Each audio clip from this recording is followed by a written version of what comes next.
Hello everyone, welcome to my channel education point. Education point में आपका स्वागत है। आज हम एनसीईआरटी सीरीज का ज्योग्राफी क्लास 7 देखेंगे। इसमें हम पेज नंबर 44 से 56 तक सॉल्यूशन करेंगे। ये हमारा ज्योग्राफी का पार्ट 2 है क्लास 7 का। यदि आप हमारे चैनल को सब्सक्राइब नहीं किए हैं तो कृपया हमारे चैनल को सब्सक्राइब कर लें एवं साइड में जो बेल आइकन है उन्हें भी प्रेस करें, ताकि हमारे चैनल पर आने वाले सभी नए वीडियो का नोटिफिकेशन सबसे पहले आपको प्राप्त हो एवं इसका आप भरपूर लाभ उठा सकें। तो चलिए बिना देरी के स्टार्ट करते हैं।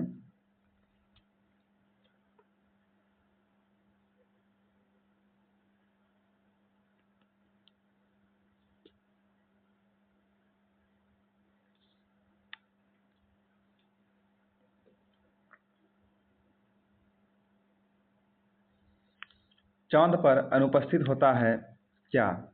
चांद पर क्या अनुपस्थित होता है? इसका राइट आंसर है ऑप्शन सी, ए और बी दोनों। चांद पर जो है वायु और वायुदाब दोनों अनुपस्थित होता है। अगला प्रश्न है, यदि अंतरिक्ष यात्री अंतरिक्ष पोशाक को न पहने तो उसके शरीर द्वारा विपरीत बल लगने के कारण उनके शरीर पर क्या प्रभाव पड़ेगा? यदि अंतरिक्ष यात्री अंतरिक्ष पोशाक न पहने तो उसके शरीर द्वारा विपरीत बल लगने वाले के कारण उनके शरीर पर क्या प्रभाव पड़ेगा? तो उनके शरीर का रक्त प्रभाव पड़ेगा कि रक्त शिराएं जो है फट सकती है। उनके शरीर पर रक्त शिराएं फट सकती है। इसका विश्लेषण देखते हैं। अंतरिक्ष यात्री जब चांद पर जाते हैं तो विशेष रूप से सुरक्षित हवा से भरी हुई अंतरिक्ष पोशाक पहनते हैं। यदि वे इस अंतरिक्ष पोशाक को न पहने तो अंतरिक्ष यात्रियों के शरीर द्वारा विपरीत बल लगने के कारण उनकी रक्त शिराएं फट सकती है, जिससे अंतरिक्ष यात्री रक्तस्रावित हो सकते हैं।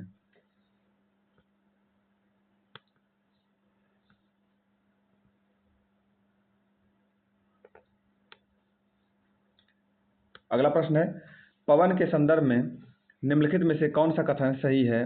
इसका राइट आंसर है ऑप्शन सी, केवल 1 और 2 दोनों इसमें जो है सही है। 1 और 2 कथन सही है। वो है कि इसका नाम जो है उसके आने की दिशा के आधार पर निर्धारित होता है। उच्च दाब क्षेत्र से निम्न दाब क्षेत्र की ओर वायु की गति को पवन कहते हैं।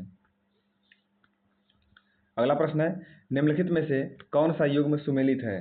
और इसका राइट आंसर है ऑप्शन डी। इसमें जो है तीनों युग्म सुमेलित है, 1, 2 और 3।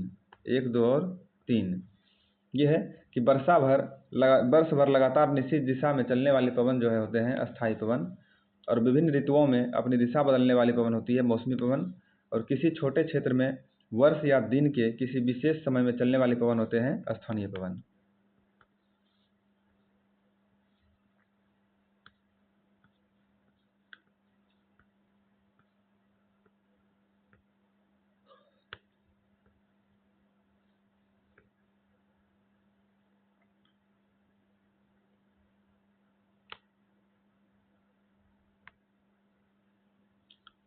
अस्थायी पवनें जो है व्यापारिक पश्चिम एवं पूर्वी पवनें अस्थायी होते हैं। अस्थायी पवनें व्यापारिक पश्चिमी एवं पूर्वी पवनें अस्थायी पवनें हैं।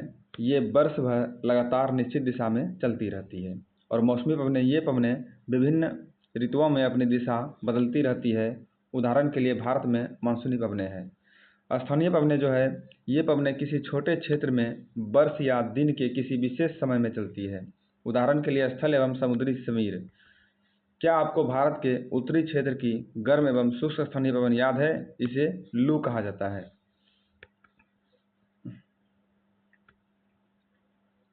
निम्नलिखित को सुमेलित कीजिए। निम्नलिखित को सुमेलित कीजिए। तो इसका राइट आंसर है ऑप्शन सी, 1 का खो, गो, को। खो, गो, को। अस्थायी पवनें जो है व्यापारिक पश्चिमी एवं पूर्वी पवनें हैं, और मौसमी पवनें हैं भारत में मानसूनी पवनें, और स्थानीय पवनें हैं स्थल एवं समुद्री समीर।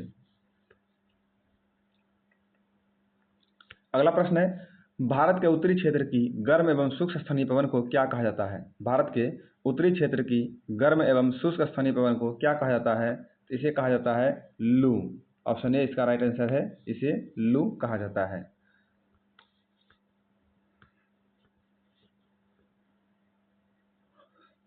निम्नलिखित कथन पर विचार कीजिए और बताइए इनमें कौन सा कथन सही है। तो इसका राइट आंसर है ऑप्शन डी 1, 2, 3 और 4, यानी चारों कथन इसका सही है।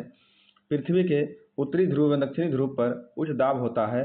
भूमध्य रेखीय निम्न दाब पेटी को डोलड्रम कहा जाता है। उत्तर पूर्वी व्यापारिक पवनें भूमध्य रेखा से कर्क रेखा में मध्य में चलती है और दक्षिण पूर्वी व्यापारिक पवनें जो है भूमध्य रेखा से मकर रेखा के मध्य चलती है। चारों कथन इसका बिल्कुल सत्य है। अगला प्रश्न है, ओडिशा के संदर्भ में जो है निम्नलिखित कथन पर विचार कीजिए और बताइए इनमें कौन सा कथन सही है। तो इसका राइट आंसर है ऑप्शन डी 1, 2 और 3, तीनों कथन जो है सही है। यह भारत के पूर्वी समुद्री तट पर स्थित एक राज्य है जिसे अरब सागर से उठने वाले चक्रवात का खतरा बना रहता है। 17 से 18 अक्टूबर 1999 को राज्य के 5 जिलों में चक्रवात आया था। यह 29 अक्टूबर 1999 को महान चक्रवात आया था जो 260 किलोमीटर प्रति घंटे के वेग वाली पवन 36 घंटे से भी ज़्यादा समय तक चलती रही। ये तीनों कथन जो है बिल्कुल सत्य है। अगला प्रश्न है, 25 अक्टूबर 1999 को पूर्वी पोर्ट ब्लेयर के निकट थाईलैंड की खाड़ी में अवदाब के कारण जो चक्रवात उत्पन्न हुआ और यह धीरे धीरे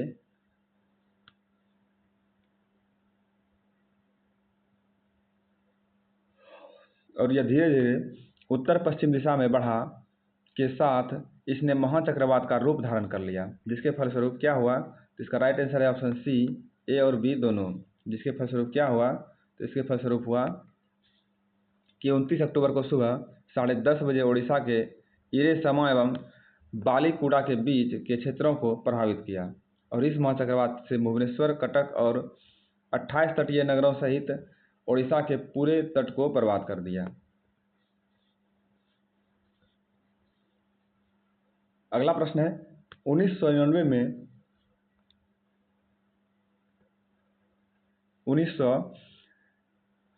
में ओडिशा में आए महाचक्रवात से ज्वारीय प्रोत्कर्ष से उत्पन्न हुई लवणता के कारण किसे प्रभावित किया। इसका राइट आंसर है ऑप्शन डी, उपयुक्त में से सभी, इनमें से सभी। कृषि योग्य विशाल भूक्षेत्र अनुपजाऊ हो गए। साल, सागवान एवं बांस के बगान वाले विशाल भूक्षेत्र नष्ट हो गए और पारादीप एवं कोणार्क के बीच स्थित मैंग्रोव के जंगल लुप्त ही हो गए। अगला प्रश्न है, निम्नलिखित कथन पर विचार कीजिए और बताइए इनमें से कौन सा कथन सही नहीं है। तो ऑप्शन डी इसका राइट आंसर है। इनमें 4 नंबर कथन जो है बिल्कुल सही नहीं है। 4 नंबर कथन जो है सही नहीं है, बाकी सब सही है। जैसे जैसे वायु गर्म होती है तो इसकी जलवाष्प धारण करने की क्षमता घटती है। यह कथन इसका बिल्कुल सही नहीं है और बाकी ये तीनों सही है। जब वायु में जलवाष्प की मात्रा अत्यधिक होती है तो हम उसे आर्द्र दिन कहते हैं, बिल्कुल सही कथन है। दूसरा है, वायु में किसी भी समय जलवाष्प की मात्रा को आर्द्रता कहते हैं। वायु में किसी भी समय जलवाष्प की मात्रा को जो है आर्द्रता कहते हैं। ये कथन भी बिल्कुल सत्य है। जब जल वायु पृथ्वी एवं विभिन्न जलाशयों से वाष्पित होता है तो यह जलवाष्प बन जाता है। यह कथन भी सही है।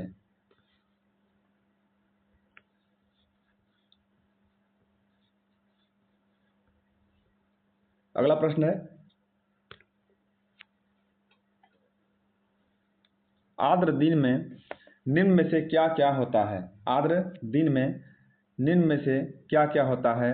इसका राइट आंसर है ऑप्शन डी, इनमें से सभी। इनमें से सभी। आर्द्र दिन में जो है कपड़े सूखने में काफ़ी समय लगता है, हमारे शरीर से पसीना आसानी से नहीं सूखता और हम असहज महसूस करते हैं। ये तीनों जो है सही आंसर है, सही कथन है। निम्नलिखित कथन पर विचार कीजिए और बताइए इसमें कौन सा जो है सही है। ऑप्शन डी इसका राइट आंसर है। ऑप्शन डी जो है इसका राइट आंसर है। 1, 2 और 3 तीनों कथन जो है बिल्कुल सत्य है। जब जलवाष्प ऊपर उठता है तो यह ठंडा होना शुरू हो जाता है। जलवाष्प संघनित होकर ठंडा होकर जल की बूंद बनाते हैं। इन्हीं जल बूंदों का समूह को बादल कहते हैं। जब जल की बूंदें इतनी भारी हो जाती है कि वायु में तैर ना सके तब ये वर्षण के रूप में नीचे आ जाती है। ये तीनों कथन जो है बिल्कुल सत्य है। अगला प्रश्न है, निम्नलिखित में से कौन सा कथन असत्य है? निम्नलिखित में से कौन सा कथन असत्य है? इसका राइट आंसर है ऑप्शन सी, केवल 4 नंबर कथन जो है असत्य है, अब बाकी तीनों सही है। क्रिया विधि आधार पर वर्षा के 6 प्रकार होते हैं, 6 प्रकार नहीं होते हैं, ये कथन बिल्कुल गलत है। ये तीनों सही है। पृथ्वी जल के रूप में गिरने वाला वर्षण जो है वर्षा कहलाता है, बिल्कुल सही कथन है। अगला है कि ज़्यादातर भौम जल वर्षा जल से ही प्राप्त होती है, ये भी बिल्कुल सही है। तीसरा है कि पौधे जल संरक्षण में मदद करते हैं, ये भी सही है। बाकी 4 नंबर कथन जो है गलत है।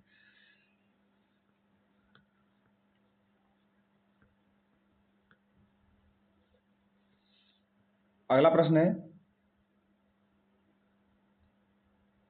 क्रिया विधि आधार पर वर्षा के कितने प्रकार होते हैं? क्रिया विधि के आधार पर जो है वर्षा के कितने प्रकार होते हैं? इसका राइट आंसर है ऑप्शन डी, इनमें से सभी।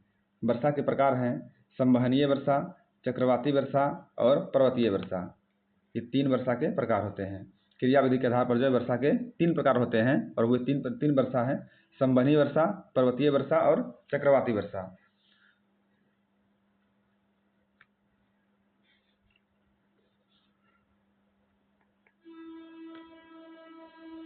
निम्नलिखित कथन पर विचार कीजिए और बताइए कौन सा कथन सही है। इसका राइट आंसर है ऑप्शन बी, केवल 1 और 2 नंबर कथन इसमें सही है। और 2 ही कथन दिया हुआ है। पौधे तथा जीव जंतुओं के जीवित रहने के लिए वर्षा महत्वपूर्ण है। पौधे तथा जीव जंतुओं के जीवित रहने के लिए वर्षा बहुत ही महत्वपूर्ण है। वर्षा से धरातल को ताज़ा जल प्रदान होता है। वर्षा से धरातल को ताज़ा जल प्रदान होता है। वर्षण के दूसरे रूप क्या हैं? वर्षण के जो है दूसरे रूप क्या हैं? इसका राइट आंसर है ऑप्शन डी, इनमें से सभी। वर्षण के दूसरे रूप हैं हिम, ओला और सहीम वृष्टि। वर्षण के दूसरा रूप है हिम, ओला और सहीम वृष्टि।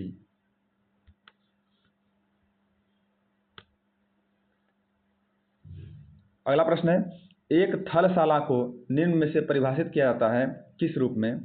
तो एक थलशाला को जो है परिभाषित किया जाता है छोटे घर के पौधे रखने का कृत्रिम अहाता के रूप में। छोटे घर के पौधे रखने का कृत्रिम अहाता के रूप में एक थलशाला का प्रयोग थलशाला को परिभाषित करता है। अगला प्रश्न है, जिस प्रक्रम में जल लगातार अपने स्वरूप को बदलता रहता है और महासागरों, वायुमंडल एवं धरती के बीच चक्कर लगाता रहता है, उसे क्या कहा जाता है? जिस प्रक्रम में जल लगातार अपने स्वरूप को बदलता रहता है और महासागरों, वायुमंडल एवं धरती के बीच चक्कर लगाता रहता है, उसे क्या कहा जाता है? इसका राइट आंसर है ऑप्शन बी, उसे जल चक्र कहा जाता है। उसे जल चक्र कहा जाता है। अगला प्रश्न है, अवलवण जल के मुख्य स्रोत क्या हैं? अवलवण जल के मुख्य स्रोत क्या हैं? इसका राइट आंसर है ऑप्शन डी, इनमें से सभी। अवलवण जल के मुख्य स्रोत हैं नदी, अवलवण जल के मुख्य स्रोत हैं नदी, ताल और सोते एवं हिमनद। नदी, ताल और सोते एवं हिमनद। नेक्स्ट प्रश्न है, महासागरों एवं समुद्रों का जल के संदर्भ में निम्नलिखित कथन पर विचार कीजिए और बताइए इनमें से कौन सा कथन जो है सही है। तो इसका राइट आंसर है ऑप्शन सी, 1 और 2 दोनों। 1 और 2 दोनों जो है सही है। इसका जल लवणीय होता है, इसमें अधिकांश नमक, सोडियम क्लोराइड का योगदान होता है। अगला प्रश्न है, निम्नलिखित कथन पर विचार कीजिए और बताइए इनमें से कौन सा कथन जो है सही है। इसका राइट आंसर है ऑप्शन डी, 1, 2 और 3, यानी तीनों कथन जो इसमें बिल्कुल सही है। पृथ्वी की सतह का 3/4 भाग जल से ढका हुआ है। लवणता जो है 1000 ग्राम जल में मौजूद नमक की मात्रा होती है। महासागर की औसत लवणता 35 भाग प्रति 1000 ग्राम होता है।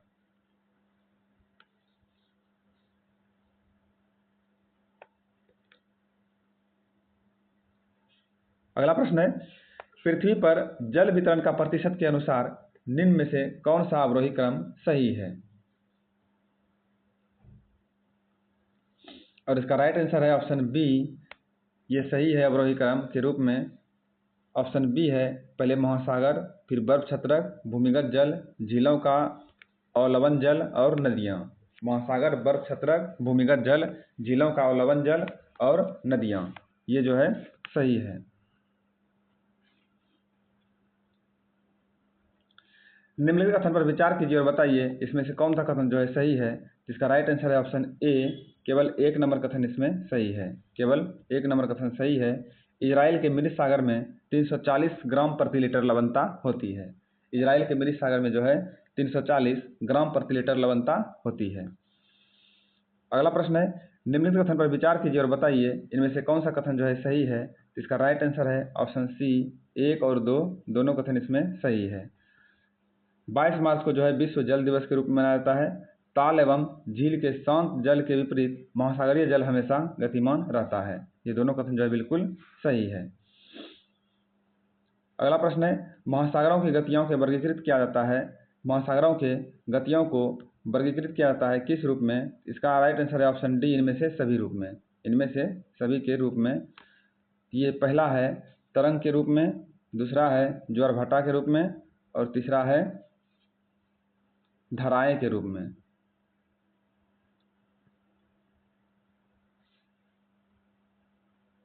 इसका राइट आंसर है ऑप्शन डी, इनमें से सभी। तरंगों से संबंधित निम्नलिखित में से कौन सा कथन सही नहीं है। तो इसका राइट आंसर है ऑप्शन बी, केवल 3 नंबर कथन जो है सही नहीं है। केवल 3 नंबर कथन इसमें सही नहीं है।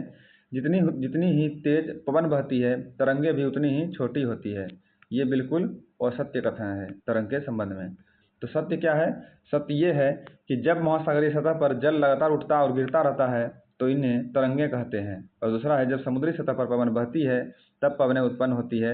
ये दोनों कथन जो है सत्य है और 3 नंबर कथन जो है असत्य है। अगला प्रश्न है, निम्नलिखित कथन पर विचार कीजिए और बताइए इनमें से कौन सा कथन सही है। तो इसका राइट आंसर है ऑप्शन डी, 1, 2 और 3, यानी तीनों कथन जो इसमें सही है। तीनों कथन इसमें बिल्कुल सत्य है। तूफान में तेज वायु चलने पर विशाल तरंगें उत्पन्न होती है जिनके कारण अत्यधिक विनाश हो सकता है। भूकंप, ज्वालामुखी उदार या जल के नीचे भूस्खलन के कारण महासागरीय जल अत्यधिक विस्थापित होता है जिसके परिणाम स्वरूप 15 मीटर तक की ऊंचाई वाली विशाल ज्वारीय तरंगें उठ सकती है जिसे सुनामी कहते हैं। और तीसरा कथन है कि अब तक का सबसे विशाल सुनामी 150 मीटर मापा गया था जो 700 किलोमीटर प्रति घंटे की अधिक गति से चली थी। ये तीनों कथन जो है बिल्कुल सत्य है। अगला प्रश्न है, 2004 के सुनामी से भारत के क्षेत्रों पर क्या प्रभाव पड़ा था। इसका राइट आंसर है ऑप्शन सी, ए और बी दोनों। ए और बी दोनों। भारत के तटीय क्षेत्रों में जो अत्यधिक विनाश हुआ था और इस सुनामी के बाद अंडमान और निकोबार द्वीप समूह में इंदिरा पॉइंट डूब गया था।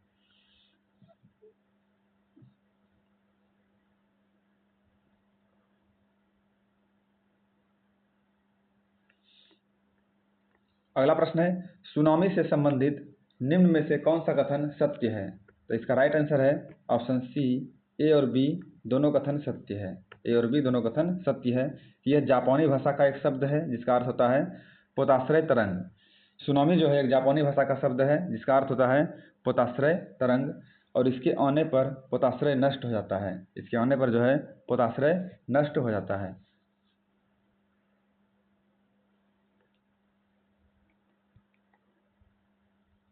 26 दिसंबर 2004 को हिंद महासागर में सुनामी तरंगे आया था जिसके परिणाम स्वरूप एक भूकंप आया था। इससे संबंधित निम्न में से कौन सा कथन सत्य है। इसका राइट आंसर है ऑप्शन डी, 1, 2, 3 और 4। 1, 2, 3 और 4 ये चारों कथन जो है इससे संबंधित सत्य है। इस भूकंप का अधिकेंद्र सुमात्रा के पश्चिमी सीमा पर था। इस भूकंप की तीव्रता जो है रिएक्टर पैमाने पर 9.0 मापी गई थी और इस सुनामी तरंगे से भारतीय प्लेट बर्मा प्लेट के नीचे धंस गई थी और समुद्र तल में अकस्मात गति उत्पन्न हो गई जिसी कारण यह भूकंप आया था। इस सुनामी तरंगे से महासागरीय तल लगभग 10 से 20 मीटर तक विस्थापित हो गया और नीचे की दिशा में झुक गया। ये चारों कथन जो है बिल्कुल सत्य है। अगला प्रश्न है, 26 दिसंबर 2004 को हिंद महासागर में आए सुनामी तरंगों से संबंधित है। इसका राइट आंसर है ऑप्शन डी, इनमें से सभी संबंधित है। इनमें से सभी संबंधित है। पहला है, यह सुनामी लगभग 800 किलोमीटर प्रति घंटे गति से आया था और दक्षिण एवं दक्षिणी पूर्वी एशिया के समुद्री तटों से जल हटने लगा और हिंद महासागर के कुछ द्वीप पूर्णतः डूब गए। ये तीनों कथन जो है बिल्कुल सत्य है। अगला प्रश्न है, भारतीय सीमा का दक्षिणी बिंदु इंदिरा पॉइंट जो किसी द्वीप समूह में स्थित है।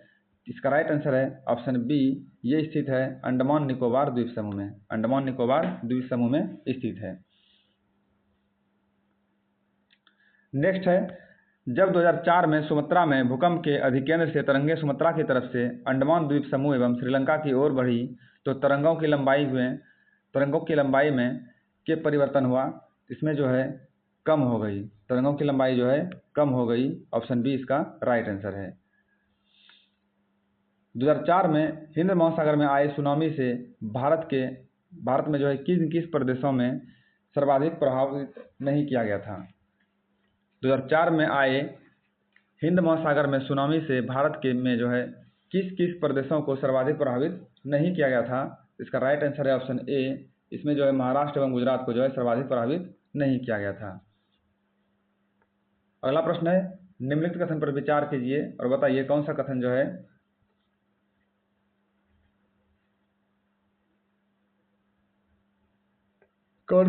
सही है।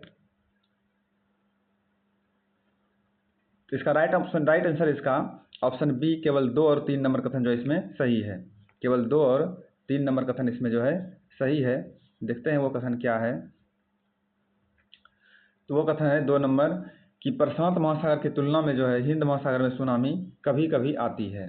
प्रशांत महासागर की तुलना में हिंद महासागर में सुनामी जो है कभी कभी आती है, बिल्कुल सही है। और दूसरा कथन है कि प्रशांत महासागर की तुलना में हिंद महासागर में भूकंपीय क्रिया बहुत कम होती है।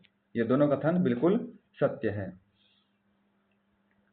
नेक्स्ट प्रश्न है, सुनामी आने का प्रथम संकेत क्या होता है। सुनामी आने का प्रथम संकेत क्या होता है। इसका प्रथम संकेत होता है कि तटीय क्षेत्र से जल में तेजी से कमी आती है और फिर विनाशकारी तरंगें उठने लगती है। ऑप्शन ए इसका राइट आंसर है। तटीय क्षेत्र में जो है जल में तेजी से कमी आती है और फिर विनाशकारी तरंगें उठने लगती है। अगला प्रश्न है, निम्नलिखित कथन पर विचार कीजिए और बताइए कौन सा कथन सही है। ऑप्शन ए इसका राइट आंसर है। केवल 1 नंबर कथन जो इसमें सही है। केवल 1 नंबर कथन इसमें सही है कि दिन में 2 बार नियम से महासागरीय जल का उठना एवं गिरना ज्वार भाटा कहलाता है। ऑप्शन ए इसका कथन 1 नंबर इसका राइट आंसर है।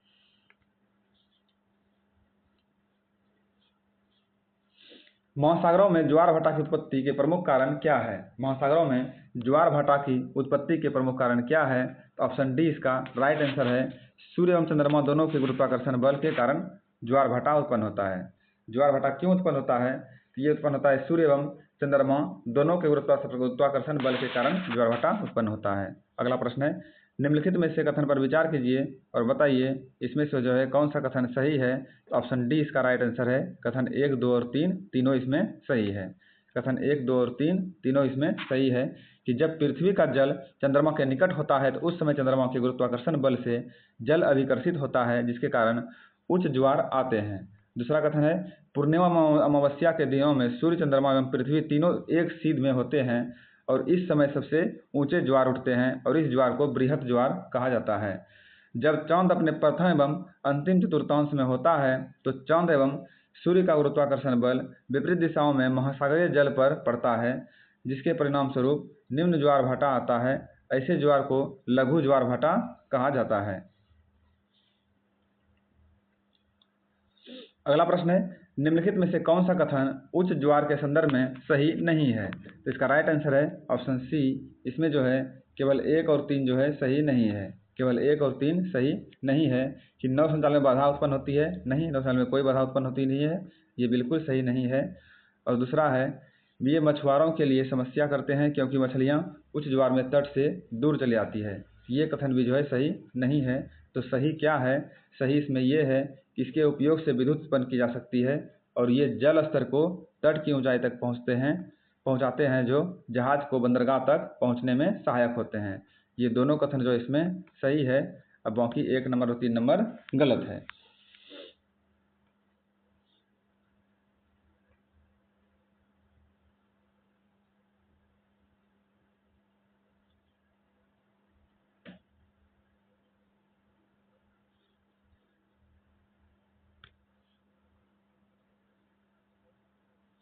अगला प्रश्न है, महासागरीय धाराओं के संदर्भ में निम्नलिखित कथनों में से कौन सा कथन असत्य है। महासागरीय धाराओं के संदर्भ में जो है निम्नलिखित में कथनों में से कौन सा कथन असत्य है। इसका राइट आंसर है ऑप्शन ए। इसमें जो है ए नंबर कथन असत्य है और वो है लेब्राडोर महासागरीय धारा जो है उष्ण जलधाराएं होती है। ये बिल्कुल असत्य कथन है।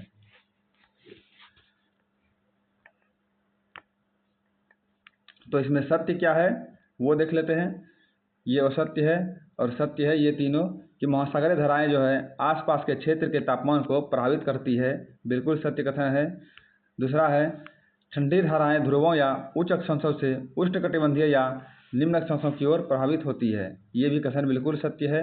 और गर्म हवाएं जो है गर्म महासागरीय धाराएं भूमध्य रेखा के निकट उत्पन्न होती है एवं ध्रुवों की ओर प्रभावित होती है। ये कथन भी सत्य है।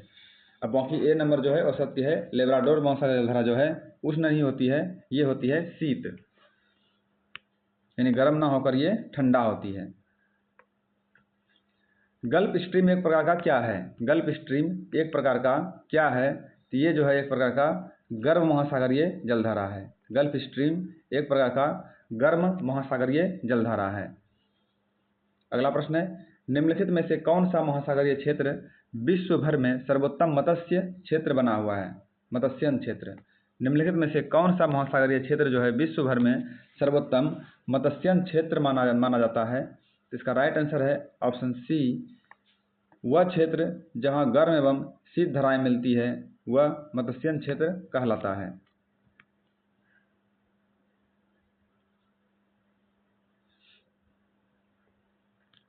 विश्व भर में मत्स्यन क्षेत्र, विश्व भर में जो है सर्वोत्तम मत्स्यन क्षेत्र कौन सा है।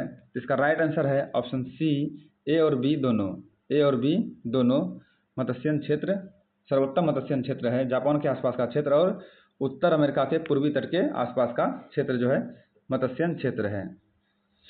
अगला प्रश्न है, जहां गर्म एवं ठंडी जलधाराएं मिलती है वहां कोहरे वाला मौसम बनता है, जिसके फलस्वरूप क्या होता है। तो इसके फलस्वरूप होता है ऑप्शन बी। इसका राइट आंसर है। इसके फलस्वरूप जो है नौ संचालन में बाधा उत्पन्न होती है। इसके फलस्वरूप नौ संचालन में बाधा उत्पन्न होती है। अगला प्रश्न है, निम्नलिखित कथन पर विचार कीजिए और बताइए इनमें से कौन सा जो है सही है। तो इसका राइट आंसर है ऑप्शन सी। इसमें जो है 1, 2 और 3 तीनों कथन बिल्कुल सही है।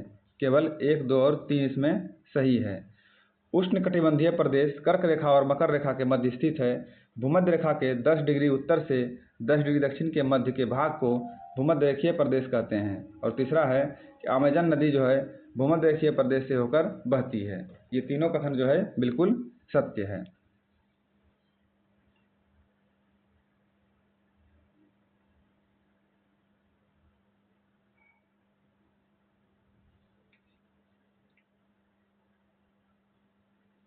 अगला प्रश्न है, जिस स्थान पर कोई नदी किसी अन्य जल राशि में मिलती है उसे नदी का क्या कहते हैं। जिस स्थान पर कोई नदी किसी अन्य जल राशि में मिलती है उसे नदी का क्या कहते हैं। उसे नदी का मुहाना कहा जाता है। उसे नदी का मुहाना कहा जाता है। अमेजन नदी के संदर्भ में निम्नलिखित कथन पर विचार कीजिए और बताइए इनमें से कौन सा कथन सही है। इसका राइट आंसर है ऑप्शन डी। 1, 2, 3 और 4 ये चारों कथन जो है इसमें सही है। अमेजन नदी के संदर्भ में जो है चारों कथन इसमें सही है। इसमें जो है बहुत सारी सहायक नदियां मिलकर अमेजन बेसिन का निर्माण करती है और यह नदी जो है बेसिन ब्राज़ील में के भागों में, पेरू के कुछ भागों और बोलिविया, इक्वेडोर, कोलंबिया तथा वेनेजुएला के छोटे भाग से अपवाहित होती है। स्पेन के अन्वेषकों ने इस नदी की खोज की थी। प्राचीन रोमन साम्राज्य के अमेजोन्स नामक महिला योद्धाओं के नाम पर इस नदी का नाम रखा गया था। प्राचीन रोमन साम्राज्य के अमेजोन्स नामक महिला योद्धाओं के नाम पर इस नदी का नाम रखा गया था। ये चारों कथन जो है अमेजन नदी के संदर्भ में बिल्कुल सत्य है।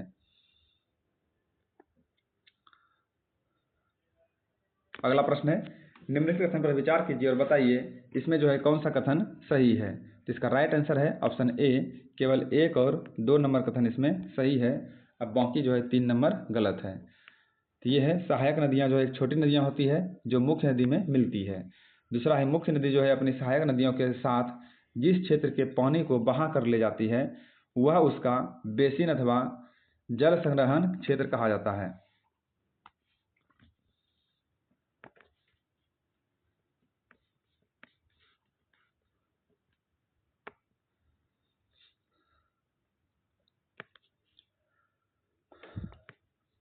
अगला प्रश्न है, अमेजन नदी बेसिन के संदर्भ में निम्नलिखित में से कौन सा कथन सत्य है। अमेजन नदी बेसिन के संदर्भ में जो है निम्नलिखित में से कौन सा कथन सत्य है। तो इसका राइट आंसर है ऑप्शन डी, 1, 2 और 3 तीनों कथन जो है इसमें सत्य है। ऑप्शन डी इसका राइट आंसर है, 1, 2 और 3 इन तीनों कथन जो है इसका सत्य है। अमेजन नदी बेसिन जो है भूमध्य रेखा के आसपास फैला है, जिस कारण यहाँ पूरे वर्ष जो है गर्म एवं नम जलवायु रहती है।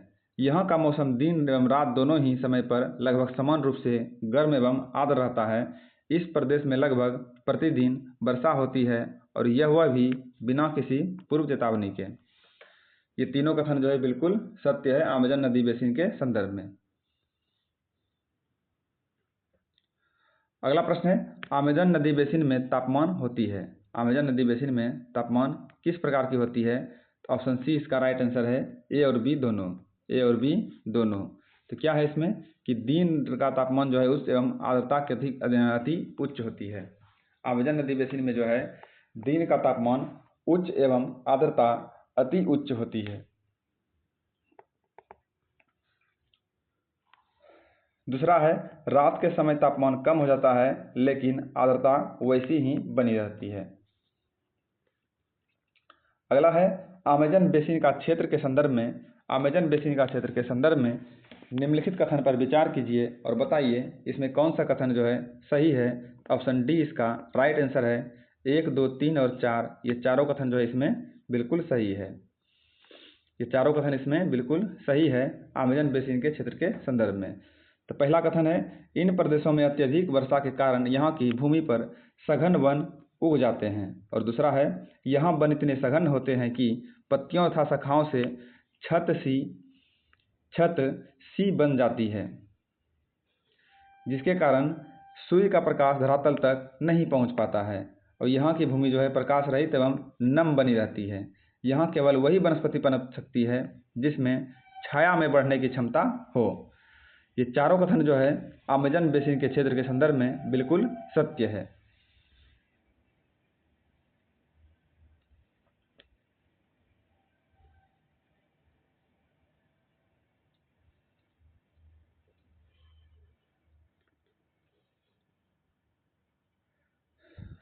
अगला प्रश्न है, आर्किड एवं ब्रोमीलॉयड जैसे परजीवी पौधे किस प्रकार के वन क्षेत्र में पाए जाते हैं। आर्किड एवं ब्रोमीलॉयड जैसे परजीवी पौधे किस प्रकार के वन क्षेत्र में पाए जाते हैं। इसका राइट आंसर है ऑप्शन बी, ये पाए जाते हैं वर्षा वन वाले क्षेत्र में पाए जाते हैं आर्किड एवं ब्रोमीलॉयड जैसे परजीवी पौधे। अगला प्रश्न है, वर्षा वन में प्राणी जात की प्रचुरता होती है जिसमें पाया जाता है निम्न में से क्या। वर्षा वन में जो है प्राणी जात की प्रचुरता होती है जिसमें निम्न में से क्या पाया जाता है। इसका राइट आंसर है ऑप्शन डी, 1, 2 और 3 तीनों पाया जाता है। टूकन, गुंजन पक्षी, रंगीन पक्षी वाले मकाओं एवं भोजन के लिए बड़ी चोंच वाले विभिन्न प्रकार के पक्षी पाया जाता है। दूसरा है, प्राणियों में बंदर, स्लॉथ एवं चींटी खाने वाले टैपिर भी पाए जाते हैं। तीसरा है, सांप एवं सरीसृप की विभिन्न प्रजातियां भी इन वनों में पाई जाती है। ये तीनों कथन जो है वर्षा वन की प्राणीजात प्रचुरता होती है जिसमें ये सब पाए जाते हैं, जिसमें मगर, सांप, अजगर एवं एनाकोंडा एवं बोआ की प्रजातियां भी शामिल हैं। अगला प्रश्न है, निम्न में से कौन सा एक विशेष प्रकार का पौधा है जो अपनी पत्तियों में जल को संचित रखता है, जिससे मेढक जैसे प्राणी इन जल के पॉकेटों का उपयोग अंडा देने के लिए करते हैं। निम्न में से कौन सा एक विशेष प्रकार का पौधा है जो अपनी पत्तियों में जल को संचित रखता है, जिससे मेढक जैसे प्राणी इन जल के पॉकेट का उपयोग अंडा देने के लिए करते हैं। तो इसका नाम है ब्रोमीलॉयड जो है एक विशेष प्रकार का पौधा है ये अपनी पत्तियों में जल को संचित रखता है, जिससे मेढक जैसे प्राणी इन जल के पॉकेट का उपयोग अंडा देने के लिए करता है। ब्रोमीलॉयड। अगला प्रश्न है, मांस खाने वाली पिरान्या मत्स्य समेत मछलियों की विभिन्न प्रजातियां किस नदी में पाई जाती है? मांस खाने वाली पिरान्या मत्स्य समेत मछलियों की विभिन्न प्रजातियां जो है किस नदी में पाई जाती है? तो इसका राइट आंसर है ऑप्शन बी, ये पाई जाती है अमेजन नदी में। अमेजन नदी में पाई जाती है।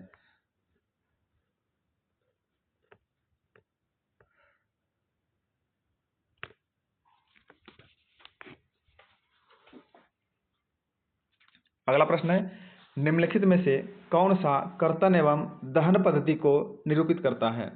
निम्नलिखित में से कौन सा कर्तन एवं दहन पद्धति को निरूपित करता है? ऑप्शन बी इसका राइट आंसर है। ये है कि इसमें किसान पहले वृक्षों एवं झाड़ियों को काटकर भूमि साफ करते हैं और फिर इसको जलाया जाता है। इसे जो है कर्तन एवं दहन पद्धति कहा जाता है। नेक्स्ट है, अमेजन बेसिन के लोग के संदर्भ में जो है निम्नलिखित कथन पर विचार कीजिए और बताइए इसमें से कौन सा कथन सही है? तो इसका राइट आंसर है ऑप्शन डी। इसमें जो है 1, 2, 3 और 4 यानी चारों कथन इसमें बिल्कुल सत्य है। ये लोग जो है टेपिओका, अनानास, शकरकंद उगाते हैं तथा कॉफ़ी, मक्का और कोको जैसी नकदी फसलें भी उगाते हैं। ये लोग कर्तन एवं दहन की कृषि पद्धति का प्रयोग करते हैं।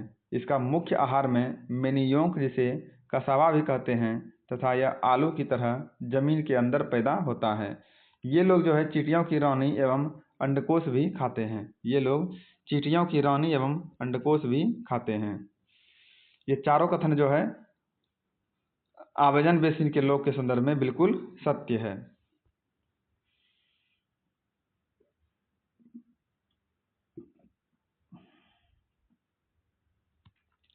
अमेजन नदी द्रोणी के वर्षा वन के संदर्भ में मलोका किसे निरूपित करता है? अमेजन नदी द्रोण के वर्षा वन के संदर्भ में जो है मलोका किसे निरूपित करता है? तो इसका राइट आंसर है ऑप्शन बी, यहाँ के लोगों के द्वारा बनाए जाने वाले घरों को निरूपित करता है। यहाँ के लोगों द्वारा बनाए जाने वाले घरों को निरूपित करता है। ऑप्शन बी इसका राइट आंसर है, ना कि डी। ये जो है गलत है, ये भूल से वो करा दिया गया है। ऑप्शन बी इसका राइट आंसर है कि यहाँ के लोगों द्वारा बनाए जाने वाले घरों को मलोका के द्वारा निरूपित किया जाता है। बी नंबर ही सही है, बाकी तीनों कथन तीनों जो है गलत है।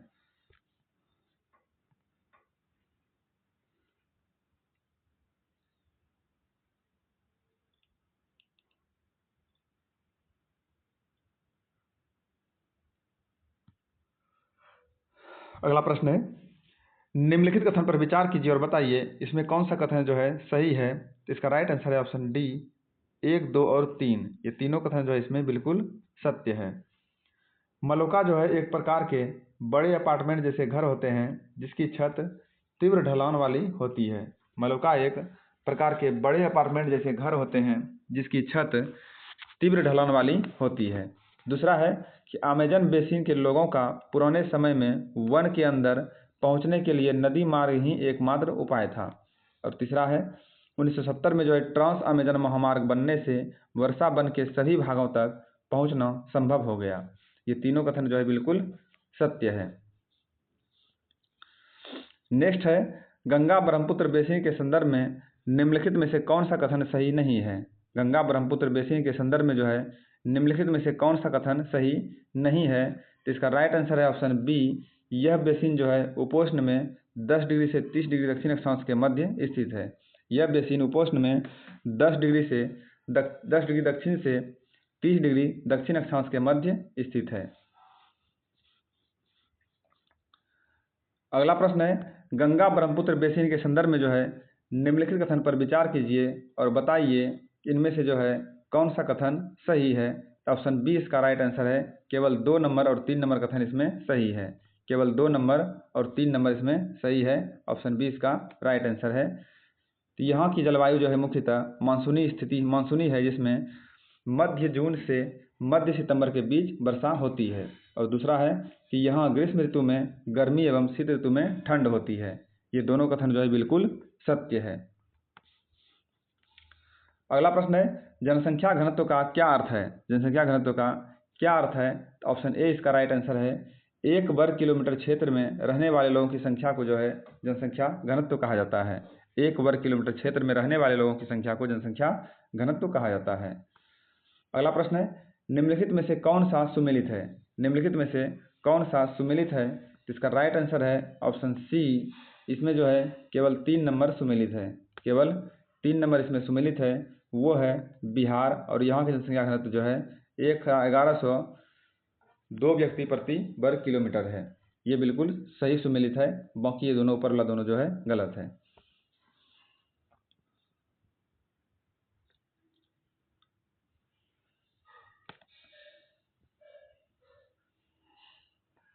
उत्तराखंड का जो जनसंख्या घनत्व है वो है 189, और जबकि पश्चिम बंगाल का जनसंख्या घनत्व है 1029 तथा बिहार का जनसंख्या घनत्व है 1102।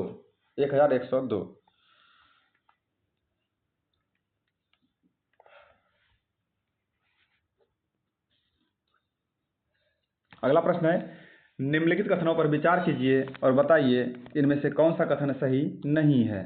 तो इसका राइट आंसर है ऑप्शन सी। इसमें जो है केवल 2 और 3 नंबर कथन सही नहीं है। 2 नंबर 3 नंबर कथन इसमें सही नहीं है। तीव्र ढाल वाले पर्वतीय क्षेत्र बसने के लिए प्रतिकूल है, यहाँ जनसंख्या अधिक रहती है, ये सत्य नहीं है। और दूसरा है कि मानव प्रवास के लिए मैदानी क्षेत्र सबसे अनुकूल है, यहाँ जनसंख्या घनत्व कम है। ये दोनों कथन जो है बिल्कुल असत्य है। तो सत्य कथन कौन सा है? तो सत्य कथन है पहला नंबर, जनसंख्या के वितरण में पर्यावरण की प्रमुख भूमिका होती है। ये जो है सत्य कथन है, बाकी दोनों असत्य है।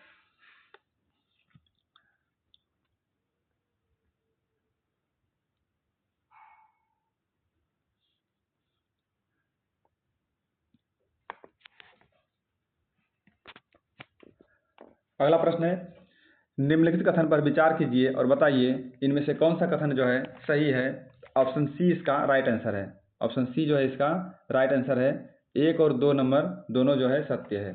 कथन 1 और 2 दोनों सत्य है। मैदानी क्षेत्र की मिट्टी उपजाऊ होती है। जिन स्थानों पर फसल उगने के लिए समतल भूमि उपलब्ध होता है वहाँ के लोगों का मुख्य व्यवसाय कृषि होता है। ये दोनों कथन जो है बिल्कुल सत्य है। नेक्स्ट है गंगा ब्रह्मपुत्र बेसिन में उगाई जाने वाली फसलें कौन सी है। गंगा ब्रह्मपुत्र बेसिन में जो है उगाई जाने वाली फसलें हैं, ऑप्शन डी इसका राइट आंसर है 1, 2 और 3। गंगा ब्रह्मपुत्र बेसिन में उगाई जाने वाली फसलें हैं। तो ये है कि यहाँ धान की मुख्य फसल है जिसकी खेती के लिए पर्याप्त जल की आवश्यकता होती है। दूसरा है यहाँ उगाई जाने वाली अन्य फसलें गेहूँ, मक्का, ज्वार, चना एवं बाजरा है।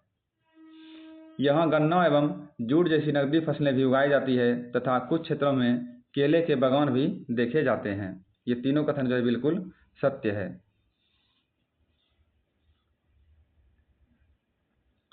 नेक्स्ट है निम्नलिखित कथन पर विचार कीजिए और बताइए इनमें कौन सा कथन जो है सही है। इसका राइट आंसर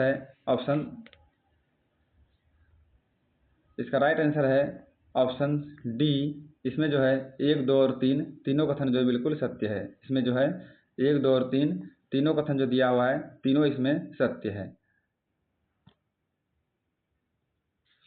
पश्चिम बंगाल एवं असम के चाय के बागान मिलते हैं। पश्चिम बंगाल एवं असम में चाय के बागान मिलते हैं।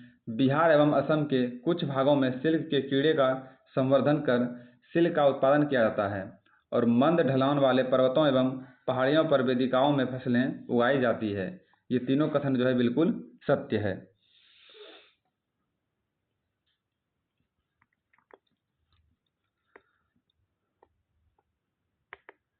गंगा ब्रह्मपुत्र के मैदानों में पाए जाते हैं। गंगा ब्रह्मपुत्र के मैदानों में क्या पाए जाते हैं? तो इसका राइट आंसर है ऑप्शन डी, इनमें से सभी पाए जाते हैं। गंगा ब्रह्मपुत्र के मैदानों में जो है इनमें से सभी पाए जाते हैं। इस मैदान में जो है सागवान, साखू एवं पीपल के साथ उष्णकटिबंधीय पर्णपाती पेड़ भी पाए जाते हैं। ब्रह्मपुत्र के मैदानी क्षेत्रों में घने बांस के घने झुरमुट पाए जाते हैं। यहाँ का डेल्टा क्षेत्र मैंग्रोव वन से घिरा हुआ है। ये तीनों कथन जो है बिल्कुल सही है।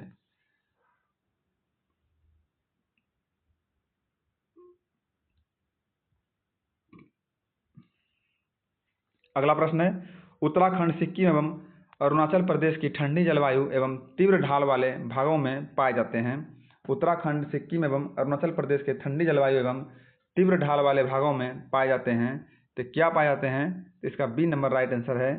चीड़, देवदार एवं फर जैसे शंकुधारी पेड़ पाए जाते हैं। चीड़, देवदार एवं फर जैसे शंकुधारी पेड़ पाए जाते हैं। नेक्स्ट है, गंगा ब्रह्मपुत्र बेसिन में पाए जाने वाले वन्यजीव हैं। गंगा ब्रह्मपुत्र बेसिन में पाए जाने वाले वन्यजीव हैं। तो ऑप्शन डी इसका राइट आंसर है। इनमें से सभी वन्यजीव हैं गंगा ब्रह्मपुत्र के बेसिन में पाए जाने वाले।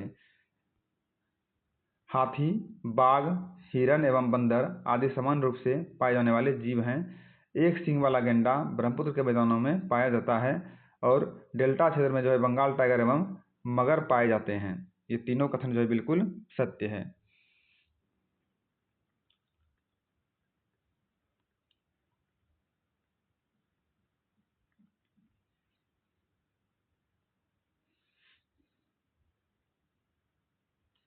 अगला प्रश्न है, बंगाल की खाड़ी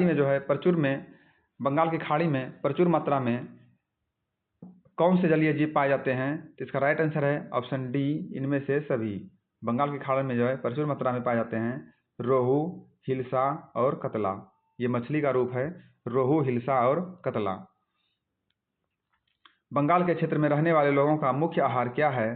तो बंगाल के क्षेत्र में रहने वाले लोगों का मुख्य आहार है मछली एवं चावल। मछली एवं चावल जो है बंगाल के क्षेत्रों में रहने वाले लोगों का जो है मुख्य आहार है। ऑप्शन बी इसका राइट आंसर है। अगला प्रश्न है, निम्नलिखित कथन पर विचार कीजिए और बताइए इनमें से कौन सा कथन बिल्कुल सत्य है। तो इसका राइट आंसर है ऑप्शन सी। इसमें जो है 1 और 2 कथन जो है बिल्कुल सत्य कथन है। गंगा एवं ब्रह्मपुत्र नदी के अवरण के जल में एक प्रकार की डॉल्फिन पाई जाती है जिसे स्थानीय भाषा में सुसु या अंधी डॉल्फिन कहा जाता है। गंगा एवं ब्रह्मपुत्र नदी के अलवण जल में एक प्रकार की डॉल्फिन पाई जाती है जिसे स्थानीय भाषा में सुसु या आंधी डॉल्फिन कहा जाता है। और दूसरा है, सुसु की उपस्थिति से जल की शुद्धता का पता चलता है। सुसु की उपस्थिति से जल की शुद्धता का पता चलता है। नेक्स्ट है कि सार्वभौमिक स्वच्छता कवरेज प्राप्त करने और स्वच्छता प्राप्त ध्यान केंद्रित करने के प्रयासों में तेजी लाने के लिए भारत के प्रधानमंत्री ने कब स्वच्छ भारत मिशन का शुभारंभ किया था?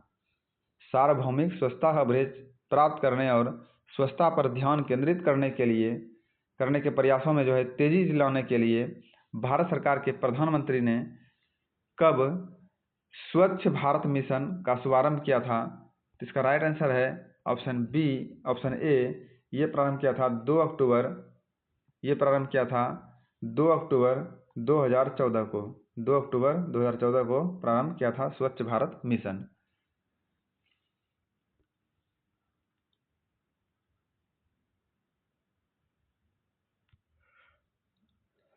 अगला प्रश्न है, गंगा ब्रह्मपुत्र के मैदानों में निम्नलिखित में से कौन सा बड़े शहर एवं कस्बे स्थित नहीं है? गंगा ब्रह्मपुत्र के मैदानों में जो है निम्नलिखित में से कौन सा बड़े शहर एवं कस्बे स्थित नहीं है? तो इसका राइट आंसर है ऑप्शन बी। ये जो है हैदराबाद एवं कोयम्बटूर यहाँ पर नहीं है। हैदराबाद एवं कोयम्बटूर जो यहाँ पर नहीं है।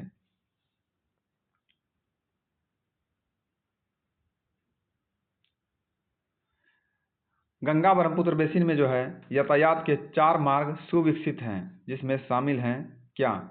गंगा ब्रह्मपुत्र बेसिन में जो है यातायात के 4 मार्ग सुविकसित हैं जिसमें शामिल है इनमें से सभी। और ये हैं, मैदानी इलाकों के लोग सड़क मार्ग एवं रेल मार्ग द्वारा एक स्थान से दूसरे स्थान पर जाते थे। नदी के तटीय क्षेत्रों में जलमार्ग यातायात का उपयोग करते हैं और मैदानी क्षेत्र में कई बड़े हवाई पत्तन भी स्थित हैं। ये तीनों जो है यातायात के मार्ग को सुविकसित करता है और ये शामिल हैं। नेक्स्ट प्रश्न है, कोलकाता एक महत्वपूर्ण पत्तन है जो निम्न में से किस नदी पर स्थित है? कोलकाता एक महत्वपूर्ण पत्तन है जो निम्न में से किस नदी पर स्थित है? तो कोलकाता जो है हुगली नदी पर स्थित है। कोलकाता हुगली नदी पर स्थित है। यह एक महत्वपूर्ण पत्तन है। गंगा नदी के संरक्षण के लिए निम्न में से कौन सा कार्यक्रम को शुरू किया गया है?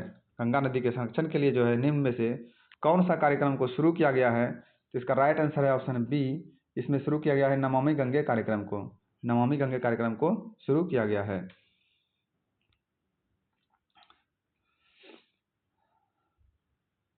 अगला प्रश्न है, गंगा नदी बेसिन में जो है निम्न में से क्या पाया जाता है?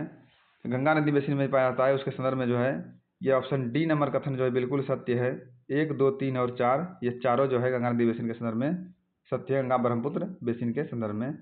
अरुणाचल प्रदेश की जो है विशिष्ट जनजातीय संस्कृति है गंगा ब्रह्मपुत्र बेसिन। असम का काजीरंगा एवं मानस वन्य पक्षी अभ्यारण्य ये भी उसमें शामिल है।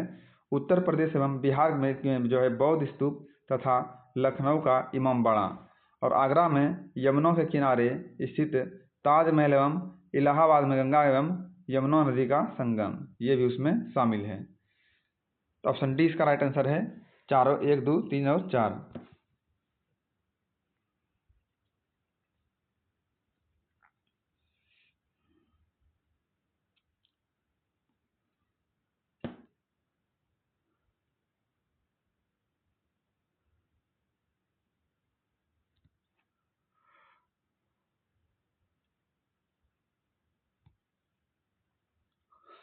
निम्नलिखित कथन पर विचार कीजिए और बताइए इनमें से जो है कौन सा कथन सही है। तो ऑप्शन बी इसका राइट आंसर है। इसमें जो है केवल 1 और 2 नंबर कथन सही है। इसमें केवल 1 और 2 नंबर कथन सही है और 2 ही कथन दिया हुआ है। रेगिस्तान एक शुष्क प्रदेश है जिसकी विशेषताएं अत्यधिक उच्च अथवा निम्न तापमान एवं विरल वनस्पति है। रेगिस्तान जो है एक शुष्क प्रदेश है जिसकी विशेषता है यह अत्यधिक उच्च अथवा निम्न तापमान एवं विरल वनस्पति है। और दूसरा है उत्तरी अफ्रीका के बड़े भूभाग पर फैले सहारा के रेगिस्तान है जो विश्व का सबसे बड़ा रेगिस्तान है। ये दोनों जो है कथन बिल्कुल सत्य है। नेक्स्ट है कि सहारा मरुस्थल का क्षेत्रफल कितना है लगभग। सहारा मरुस्थल का क्षेत्रफल जो है लगभग कितना है? तो इसका राइट आंसर है ऑप्शन डी, इसका क्षेत्रफल जो है 8.5 लाख वर्ग किलोमीटर है लगभग में, 8.54 वर्ग किलोमीटर। यह विश्व का सबसे बड़ा रेगिस्तान है और यह जो है 8.54 लाख वर्ग किलोमीटर के क्षेत्र में फैला हुआ है। सहारा मरुस्थल को कितने देश स्पर्श करते हैं? तो सहारा मरुस्थल को जो है टोटल 11 देश स्पर्श करता है। सहारा मरुस्थल को टोटल 11 देश स्पर्श करता है। निम्न में से कौन सा देश सहारा मरुस्थल को स्पर्श नहीं करता है? निम्न में से कौन सा देश जो है सहारा मरुस्थल को स्पर्श नहीं करता है? तो इसका राइट आंसर है ऑप्शन सी, इसमें जो है सोमाली गणराज्य एवं इथियोपिया जो है सहारा मरुस्थल को स्पर्श नहीं करता है। सोमाली गणराज्य एवं इथियोपिया जो है सहारा मरुस्थल को स्पर्श नहीं करता है। इस तरह से हमारा ये क्लास यहीं पर समाप्त होता है। इसका पीडीएफ जो है हमारे आप टेलीग्राम चैनल पर मिल सकता है आपको, उसका लिंक डिस्क्रिप्शन बॉक्स में दिया हुआ है, आप वहाँ से जुड़ जाइएगा। और यदि आप बिहार स्पेशल पढ़ना चाहते हैं तो बिहार स्पेशल की सबसे बेस्ट पुस्तक है खान सर की, जिसमें कि बिहार में पूछे गए सभी प्रश्नों का विश्लेषण उसमें दिया हुआ है और वो भी व्याख्या के साथ है। और एक एडिटोरिया का है, वो प्रैक्टिस सेट के रूप में है। टोटल उसमें 53 प्रैक्टिस सेट हैं। तो उसका प्लेलिस्ट जो है ये हमारे चैनल पे दिया हुआ है, उसका लिंक मैं वीडियो के आइकॉन में लगा दूंगा, उसमें आप देख लीजिएगा। मिलते हैं अगले क्लास में, तब तक के लिए धन्यवाद।